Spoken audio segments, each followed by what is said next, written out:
The basic premise for behavioral interviewing is that your past history is the best indicator of your future performance. Therefore, interviewers would ask you behavior questions about very specific situations that you've experienced in order to find out how you might behave in another situation. So tell me about a time when you had conflict with another employee. How'd you deal with that?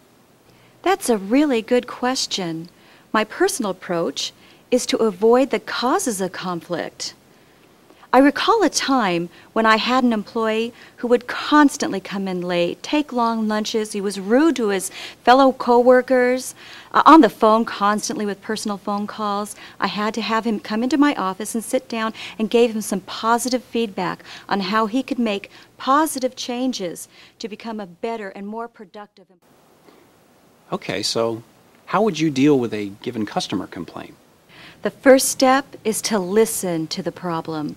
Second would be to let that customer know that I'm there and I will. It might also be helpful to ask your old bosses and colleagues and friends to remind you about some of these things, because usually we're too close to them to really remember them effectively.